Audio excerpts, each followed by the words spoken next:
Which tribe of Assam celebrates the Langkong Puja, a socio-religious festival where prayers are offered for a good harvest in the Rabi season? అస్సాంలోని ఏ తెగ లాంకాంగ్ పూజను జరుపుకుంటుంది?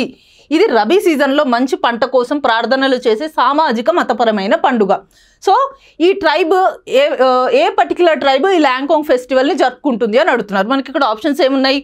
తివా tribe, Bodo tribe, Mising tribe and Karbi tribe. Correct option వచ్చేసి Tiwa tribe. So ఈ అస్సాంలోని ఈ తివా tribe ఏదైతే ఉందో వాళ్ళు ఈ లాంకాంగ్ పూజని సెలబ్రేట్ చేసుకున్నారు. అసలు ఏంటి ఈ లాంకాంగ్ పూజ అంటే ఇది ఒక socio cultural or socio religious festival అనుకోవచ్చు. సో ఈ పూజలో భాగంగా వాళ్ళు ఏం చేస్తారు అంటే వాళ్ళ లోకల్ డైటీ ఏదైతే ఉందో వాళ్ళ లోకల్ డైటీకి వీళ్ళు పూజలు చేస్తారు. ఎందుకోసము అంటే రబీ సీజన్లో వాళ్ళు ఏదైతే క్రాప్ వేస్తారో దాని నుంచి వాళ్ళకి మంచి ఈల్డ్ రావాలి అని మొక్కుకుంటారనమాట. అంటే వాళ్ళు ప్రేయర్స్ చేస్తారు. అంటే మాకు ఈ రబీ సీజన్లో ఏవైతే పంటలు వేసామో దాని నుంచి మాకు మంచి ఈల్డ్ రావాలి అని కోరుకుంటారు.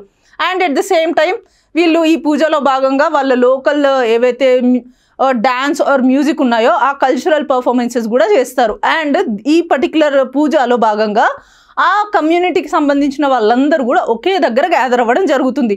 సో దీనివల్ల ఆ కమింగ్ నెక్స్ట్ జనరేషన్స్ ఏవైతే ఉన్నాయో వాళ్ళందరికీ కూడా వాళ్ళ ట్రెడిషన్స్, కల్చర్స్ అండ్ ప్రాక్టీసెస్ గురించి తెలియడం జరుగుతుంది. ఆ యంగర్ జనరేషన్స్ ఎవరైతే ఉన్నారో వాళ్ళందరికీ వాళ్ళ కల్చర్ అండ్ ట్రెడిషన్స్ గురించి తెలుస్తుంది అనమాట. సో ఈ తివా ట్రైబ్ వాళ్ళు బేసికల్గా మాంగోలాయిడ్ ఫ్యామిలీకి, మాంగోలాయిడ్ ఎథ్నిక్ గ్రూప్కి సంబంధించిన వాళ్ళు.